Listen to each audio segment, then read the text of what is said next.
आमची गाडी शिवपूरमधील वाहतुकीच्या गजबजाटून बाहेर पडून राष्ट्रीय द्रुतगती मार्गावर वळली.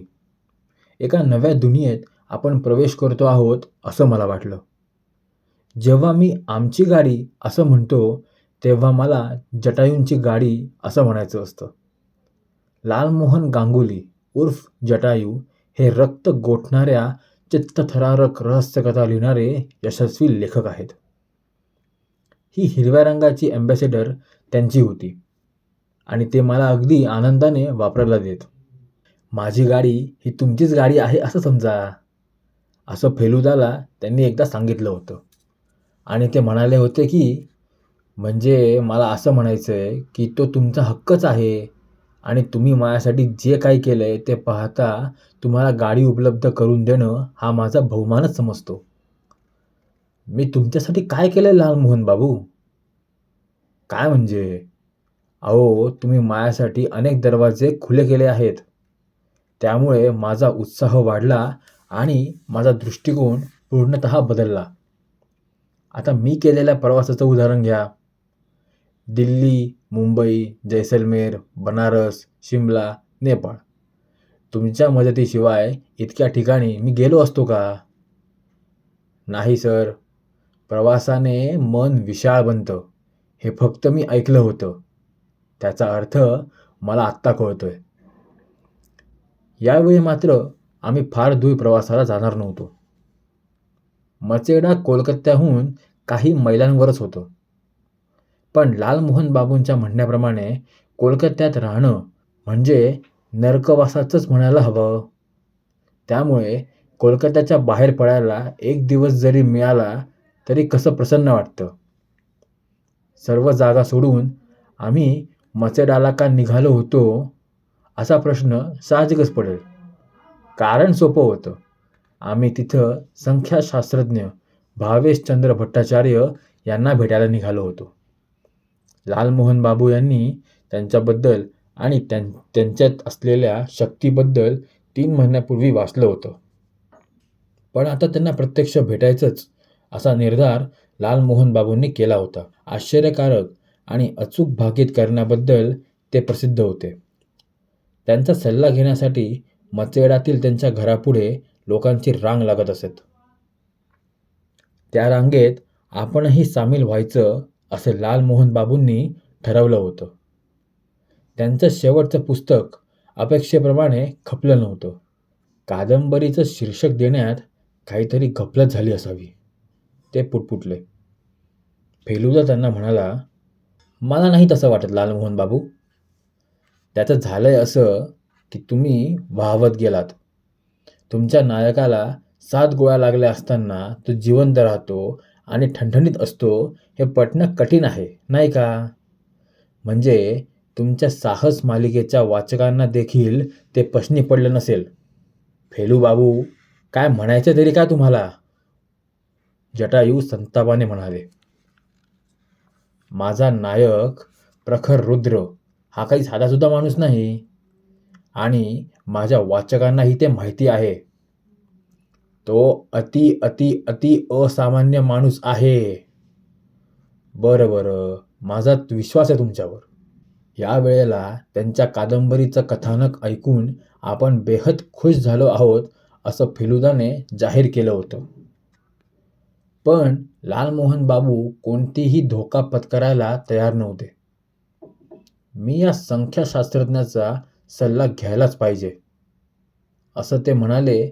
म्हणून आम्ही मचेडाला जातो आहोत. मी या संख्याशास्त्रज्ञाचा सल्ला घ्यायलाच पाहिजे असं ते म्हणाले. म्हणून आम्ही मचेडाला जात होतो. आम्ही कोलकात्याहून सकाळी 7:30 वाजता निघालो आणि 9:30 वाजेपर्यंत मचेडाला पोहोचू असं वाटलं होतं. दुपारी 1:30 वाजेपर्यंत कोलकात्याला परतायचा आमचा बेत होता. महामार्गावर फारशी रहदारी नव्हती आणि तासाला 80च्या गतीने आमची गाडी चालली होती. लवकरच आम्ही कोलाघाट पार केला. इथून मचेडा काही फार लांब नव्हतं. 2-1 मिनिटात आम्हाला रस्त्याच्या कडेला एक विचित्र गाडी दिसली आणि त्याचा चालक हाताश होऊन बाजूला उभा राहिलेला दिसला. आम्हाला पाहून त्याने उडी मारली आणि तो आमच्याकडे पाहून हताशपणे हात हलवू लागला. आमची गाडी कचकन थांबली. मी मी फार अडचणीत सापडलो आहे, तो सज्जन म्हणाला. गाडीचं एक टायर गेलं आहे आणि मला वाटतं मी माझा जॅक दुसऱ्या गाडीत ठेवला आहे. काळजी करू नका, माझा ड्रायव्हर बघेल काय करता येईल ते. हरिपाद, बघ बरं काय झालंय ते, लालमोहन बाबू म्हणाले. हरिपादने आपला जॅक त्या माणसाच्या हातात दिला आणि तो माणूस लगेच बसलेलं टायर दुरुस्त करायला कामाला लागला. तुमची गाडी किती जुनी आहे, फेलुदाने विचारलं. 1936चं मॉडेल आहे, आर्मस्ट्रॉंग सिडली. लांबच्या प्रवासात ही फार त्रास देते का? नाही, कधीच नाही.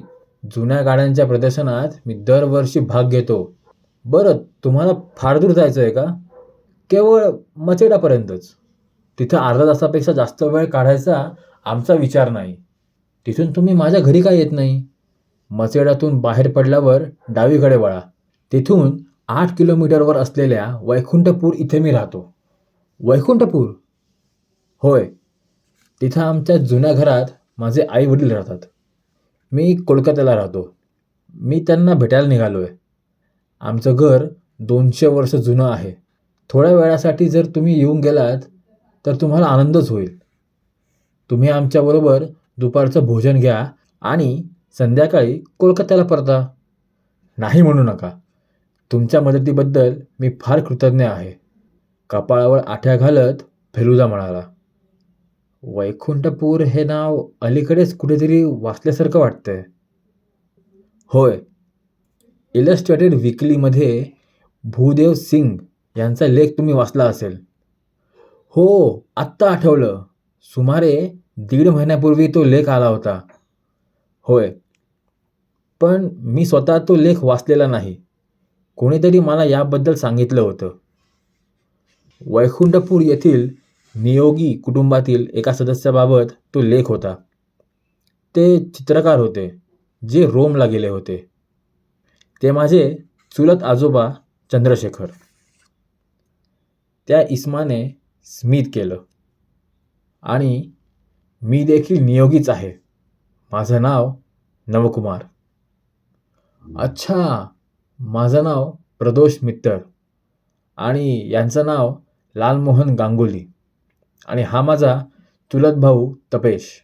नवकुमार यांनी भुवया उंचावत विचारलं. प्रदोष मित्तर? सत्यशोधक? होय.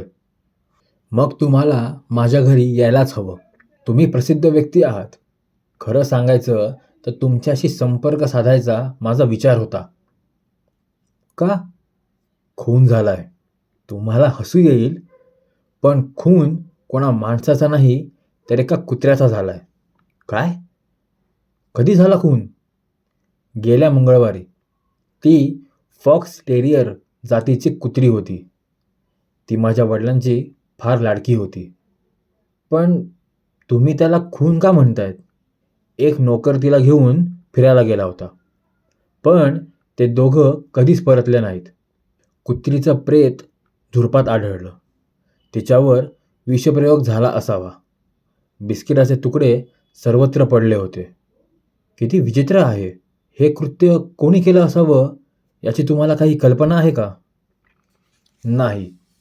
ती 11 वर्षाची होती. ती एवी तेवी अजून फार काळ काही जगायची शक्यता नव्हती. त्यामुळे हा प्रकार फार गूढ वाटतो. तुम्ही याचा तपास करावा अशी माझी अपेक्षा नाही, पण आमच्या घराला तुम्ही भेट दिली तर मी कृतज्ञ होईल. चंद्रशेखर कुठे चित्र काढायचे ते मी तुम्हाला दाखवू शकेन. त्यांचा स्टुडिओ जसा होता तसाच ठेवला आहे. फेलुदा म्हणाला, ठीक आहे. त्या लेखामुळे नियोगी कुटुंबाबद्दल माझी उत्कंठा वाढली आहे. आम्ही येऊ तुमच्याकडे. 11च्या सुमारास आलो तर चालेल का? ठीक आहे. मचेडा सोडल्यावर तुम्हाला एक पेट्रोल पंप लागेल. वैकुंठपूरला कसं जायचं तो तिथला माणूस सांगेल तुम्हाला. नियोगींनी जॅक हरिपादला परत केला आणि आम्ही गाडीने पुढे निघालो. आपल्या काळात बरीच मोठी माणसं होऊन गेली, पण त्यांच्याबद्दल आम्हाला फार कमीच माहिती असते. फेलुदाने शेरा मारला. चंद्रशेखर नियोगी यांनी वयाच्या 24व्या वर्षी हा देश सोडला. चित्रकलेचं शिक्षण घेण्यासाठी ते रोममधल्या कुठल्याशा अकादमीत गेले. त्यांनी एका इटालियन मुलीशी लग्न केलं. अनेक वर्षांनी त्यांची पत्नी मरण पावल्यावर ते भारतात परतले. चांगलं पोर्ट्रेट करणारे चित्रकार म्हणून त्यांनी बराच नावलौकिक संपादन केला. अनेक संस्थानांच्या महाराजांनी आणि धनिक मंडळींनी त्यांना आपलं पोर्ट्रेट बनवण्याचं काम दिलं. त्यापैकी एका महाराजांशी त्यांचा घनिष्ठ संबंध प्रस्थापित झाले. त्यांनीच तो लेख लिहिला होता. आपल्या म्हातारपणी चंद्रशेखर यांनी घर सोडलं आणि आता ते संन्यासी बनले आहेत असं म्हणतात. फारच रंजक माहिती आहे ही, लालमोहन बाबू म्हणाले. पण मला एक प्रश्न सतावतो आहे. तुम्ही कधी कुत्र्याचा खून झाला आहे असं ऐकलंय का? नाही, मी तरी ऐकलेलं नाही हे कबूल करायला हवं. फेलूबाबू, असं असेल तर तुम्ही या प्रकरणात लक्ष घालायला हवं असं मला वाटतं. तुम्ही जर हे प्रकरण सोडवलंत तर तुमची निराशा होणार नाही याची मी खात्री देतो. ज्या माणसाला 3 जुन्या गाड्या ठेवणं परवडतं तो चांगलाच धनवान असणार. विचार तर करा.